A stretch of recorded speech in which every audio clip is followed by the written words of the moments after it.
Hello everyone, nice to have you back for another episode of our 107 channel. Today's topic: how to repair the dash clock of a Pagoda or 108 or 109.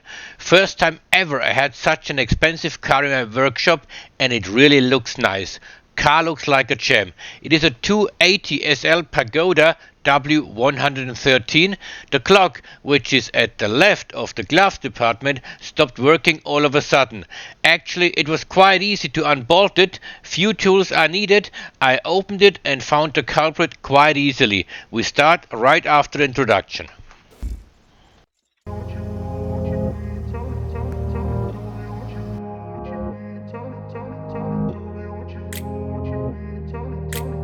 I have unbolted the housing already. Have a look at this really nice movement, really nice clockwork. The problem is two soldering connections simply broke and disconnected. And the copper coil right here, and there is a resistance right below that copper coil. At the end it was simply to repair. The culprit was a soldering point which connects the pin on top of the copper coil. An easy job actually. I took the time to admire the movement.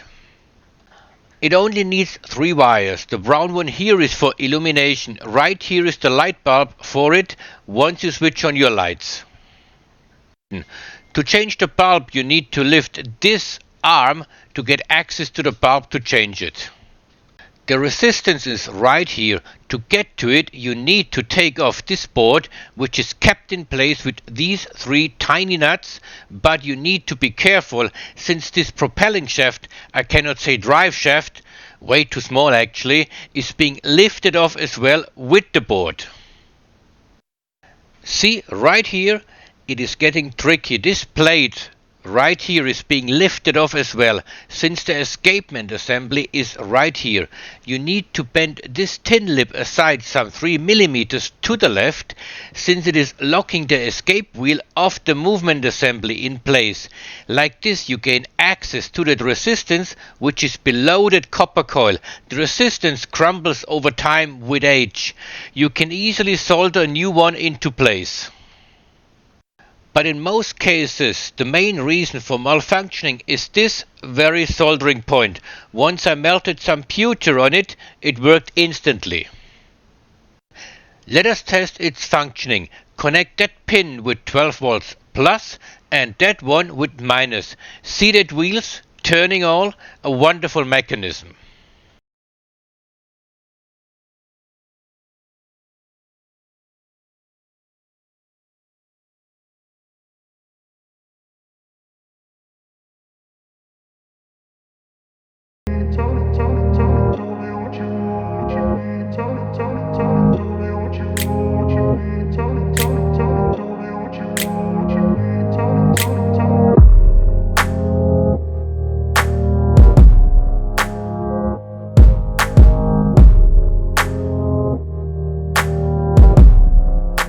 Let us put back in place this plastic housing, which is being held in place with these 3 tiny nuts.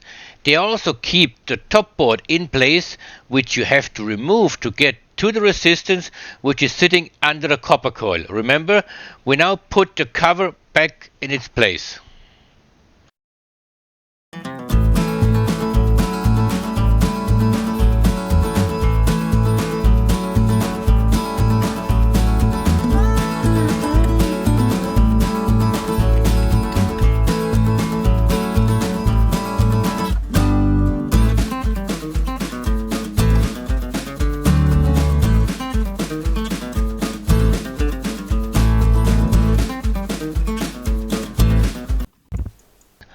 Once the housing is in place, tighten the 3 tiny nuts, and tiny they are for sure.